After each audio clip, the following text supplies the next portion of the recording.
Okay, welcome back to the channel. So, medyo nakalimutan na natin itong Ducati Monster. Nag-visit tayo sa mga project cars natin.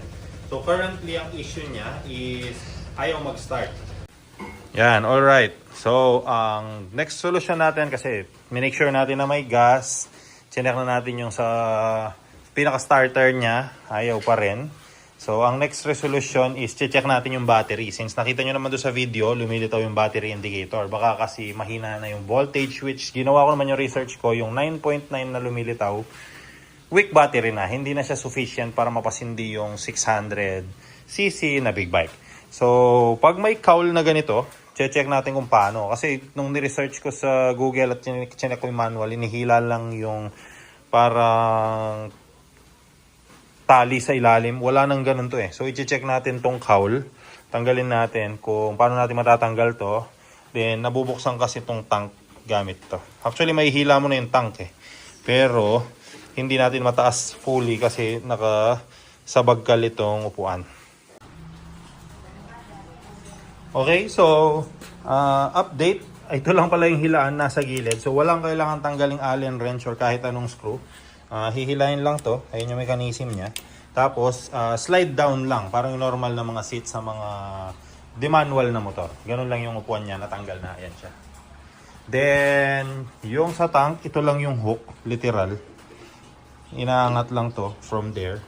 Tapos, mabubuksan na. Ito yung air filter. Napakadumi. Papalitan na rin natin yung air filter ng ating Ducati Monster. Dalawang latch lang siya. Yan.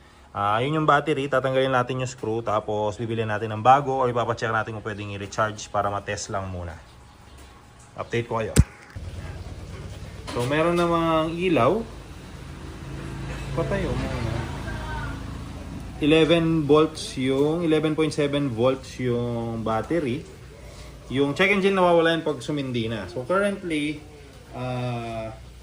sino-short ko na yung starter niya para sumindi. Meron namang gas, nilagyan ko na rin ng gas. So, pakita mo yung ano.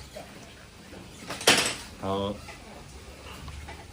kailangan kasi sisindi natin siya. So, nagre-redondo naman, pero hindi sumisindi. Tapos, lumilitaw yung battery indicator. Pakita mo yung 9.9 lang yung battery na lumilitaw. Kahit i-gas ko. Carburetor kasi ito kaya ginagas ko. Try lang, baka sumindi. May gas naman, ayun, 3 bars yung gas. Ayaw kasi niya mag-start.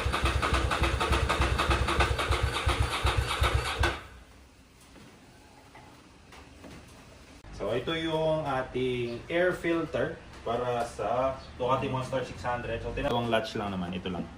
Nasa baba siya ng tank. And then, nandun din yung battery, natanggal na natin. Ito yung battery.